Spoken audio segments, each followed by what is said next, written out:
বাংলাদেশের আধিকারিকদের সুনরম ভারতের সঙ্গে সুসম্পর্কের আশা, দ্রুত অচলাবস্থা কাটিয়ে ওঠার আশা বাংলাদেশের বিদেশ দপ্তরের উপদেষ্টার সুসম্পর্কের বার্তা। দুদেশের অর্থনৈতিক ক্ষতির কথা বলেই সমাধানের বার্তা।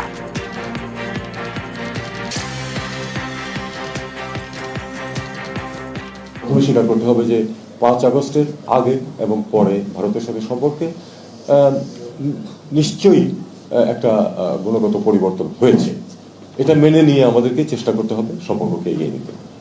এটা আমি সেই সূত্রেই কিন্তু আমি প্রপোজ করেছিলাম প্রথমে যে আমাদের যে মেকানিজম আছে ফরেন অ্যাফেয়ার্স কনসালটেশন আমরা এটা শুরু করি এবং এটা আমরা শুরু করছি। ব্যবসা বাণিজ্যের ব্যাপারে আমরা জানি যে ঠিক আছে ভারতের অর্থনীতি অনেক বড়, কিন্তু এই যে এখন গত 2-3 মাস যাবত যে ব্যবসায় মন্দা যাচ্ছে দ্বিপাক্ষিক, সেটা কি শুধু বাংলাদেশকে এফেক্ট করছে?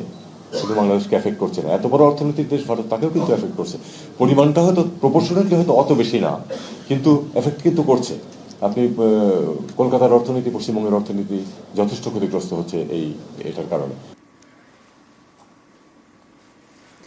এবার এরাজ্যে আফগান নাগরিকদের যোগের সন্দেহ। এবার মালবাজারের পুরো নথিতে আফগানিদের পাসপোর্টের সন্দেহ।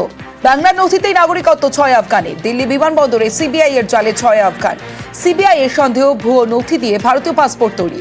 মালবাজার পুরসভার জন্মের নথিতেই পাসপোর্ট তৈরির সন্দেহ। মোট 15 জন ভুয়ো নথি তৈরি করেছে বলেই সন্দেহ সিবিআই এর। তথ্য জানতে মালবাজার পুরসভাকে নোটিশ সিবিআই এর। দিল্লিতে 6 জনের গ্রেফতারির পর ফের ইমেল, ক্ষতি দেখে ব্যবস্থার আশ্বাস মালবাজার পুরসভার।